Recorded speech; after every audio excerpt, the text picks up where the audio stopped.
Hello and welcome back to What You Missed News and Mavericks, the video game news show hosted by yours truly and only yours truly. Today I have a load of stories for you. I hope your weekend went well, weekend's over, and you probably missed quite a bit of news stories because you were busy, so let's jump right in. The first news story I want to talk about is IGN has a article piece on how the Nintendo Switch is fixing third-party support problems, and the title is How Switch is Fixing Nintendo's third-party problems. So there you go. And they are detailing and discussing how Bethesda has decided to port over Doom and Wolfenstein 2 on the Switch, among other games as well, like Skyrim. Like, there you go. Obviously, Skyrim's coming. And they're talking about how these things are going to lead and what they represent for other companies to come into the Nintendo Switch's platform and try and develop for it. But there are other games that are developing for it, like FIFA and NBA 2K. There's those games that are coming out in a lot of indie studios. Now, indie studios don't count for much because, hey man, the Wii U had plenty of indie studios as well. But I do think that it is telling to see a few sports games coming on the Switch now, and of course, Doom and Wolfenstein 2. Let's not forget L.A.Noire as well from Rockstar Games. So if they're going to put L.A.Noire on the system, if they're going to put Doom, and if they're going to put Wolfenstein 2, they're probably going to eventually be able to port Grand Theft Auto 5. Now, you guys might say, oh my god, Grand Theft Auto 5 is so much more powerful than the Switch, but not really. Just remember it was running on the 360 at one point in time. So if it can run on the 360, I would be extremely shocked that it couldn't run on the Switch, but there you go. And also, once again, the article is going around that there's seemingly a NES emulator and a game hidden on every Nintendo Switch. Some people have found golf running on a Switch, so it's like press release games where they have different controls for them. In the image, you can see that they're trying to show how Switch Brew has it handling the Joy-Cons and what you can do with it. I don't know if this is going to come out and come to fruition to be like the big reveal of the Virtual Console where you're going to just be able to play all kinds of emulators on it. I really don't know. Maybe this has something to do with the NES Classic because they did have to retool all of those ROMs as well, so it wouldn't be that difficult to port them over, right? Well, I don't know, man. But continuing on with Nintendo news, we have Shirtless Mario modded into Super Smash Bros. For the Wii U. And there are several other articles going around the internet from the reveal of Shirtless Mario talking about other video game characters that have nipples. Even if it's just a mod, I mean, you know, this mod wouldn't have really any relevancy unless Shirtless Mario was exposed during the demo of the new Super Mario game. So there you go. Speaking of Super Smash Bros., there were Smash players that thought they were friends with a reclusive quote-unquote god developer, but now suspect she dumped them. You must be cautious with people on the internet. Being friends with someone on the internet is great and good and everything, but don't develop a die-hard relationship and love for them because you never know what might happen. They might drop off the face of the map, they might die, they might just change over the years as a person and not want to be dealing with whatever they're dealing with online anymore. You never know what can happen. I've known people who have joined the army and dropped off the face of the earth for a year. So, you know, you might be diehard and devoted to that person, but they might have plans in their life to do other things. This is how online goes. So be cautious who you're speaking to online with, and once again, you can read over the entirety of this article. It's interesting though, to say the least. There's an article over on Kotaku talking about how Mario games used to actually appear on PC systems back in the day, and you can see a Super Mario Brothers special, and it's talking about a PC 880i or PC 880i Mini, it looks like. I'm not sure. It's hard to read lettering in the picture, but you can see that Mario Brothers games used to come out for PC, and this is true because the original Famicom had a disk system for it, so it was essentially a PC with a cut-down operating system that all it did was run games, and you can look up pictures of that. I'll show you a few pictures of that, but yeah, basically Nintendo's original NES was to be a PC, but because of the video game crash of 1983, things kind of changed around and they decided to redesign things, and that's where we get console support today. Japan is lining up for the Super Famicom Mini pre-orders. That's pre-orders, not to buy them. This just doesn't happen here in the States. It seems that people in Japan are also having trouble getting this. I wonder how many people took off work to get a Super Famicom pre-order. That would be funny to see those numbers. Once again, PlayerUnknown's Battlegrounds has passed Dota 2 with record-breaking player count out on Steam. This is not the same story from before that I covered. I did cover that, but it again has surpassed it. Seems that PlayerUnknown is doing very, very well for themselves, and it seems to be the new kind of DayZ or open MOBA survival shooter flavor of the year. Maybe it'll last a lot longer than the previous ones, but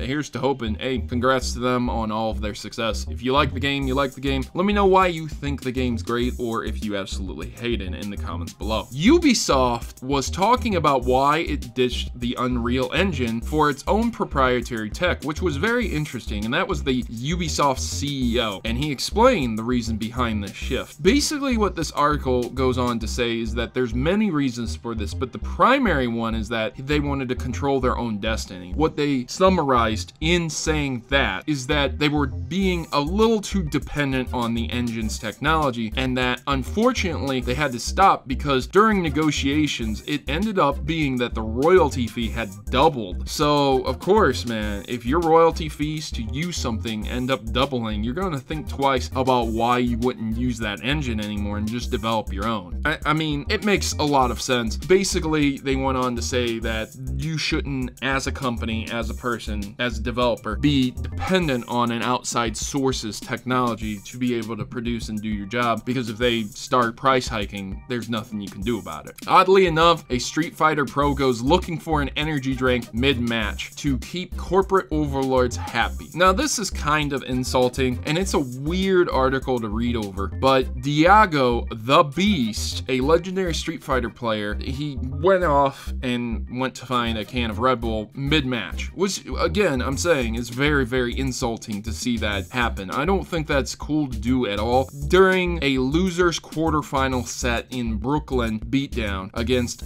Bryant, Smug, Huggin went to grab a can from case behind him so that the logo could be displayed for the duration of the bout. This is what I talk about when I talk about selling out. You guys remember my video about game theory? I know I bring it up a lot, but that's like the best example I can use for this. When I talk about selling out, this is what I'm talking about. It's a bit of a problem, isn't it? That you have to do this stuff. This is ridiculous. Now, you might be asking yourself, well, why would this guy do this? You know, doesn't he make enough money? Well, no. These tournaments have prize pools, and if you're part of a team, you have to split that prize pool. So if the prize is something like 100 grand, you might be saying to yourself, wow, I could make 100 grand just playing a video game. But how much money would you have to spend a year to survive? You know, not many people could survive on 25 grand and then take taxes out, and you might end up with 17 grand. So if you were on a team of 4, there you go, that would be your prize. Hey, if you were a lone competitive Street Fighter there and you won the 100 grand, yeah, you might be able to survive on, I don't know, 70 grand. You might be able to get out of taxes, you know, 30 grand in taxes. But yeah, that's pretty crazy to see someone do this mid-match, man. That's really depressing too. So I want to conclude on a Destiny 2 article, and this really bothers me, okay? So what's good is another addition came out to Destiny 2 that you will no longer have to Google and check the forums to find out where Xur is. He just shows up on the map and you can click on it, track it, and then just fast travel to him. Awesome, right? Really sweet. That's a really great addition among many other additions to Destiny 2. And I have to say, before I even talk about this, that I'm not really a Destiny fanboy. I think the original game had a lot of problems with it. I think it's a decent pickup right now because you could pick it up with all the DLC for $20. And buying Destiny 2 after you play Destiny 1 will provide you with hours of content. I've put in about 18 hours in Destiny 2 so far, and I haven't done everything so far. It's insane. And that's with one character. There's still 2 other characters I can play through and do all kinds of side missions and lore missions and see the story. It's really nice to see a game like Destiny, vanilla Destiny, turn into what Destiny 2 is, because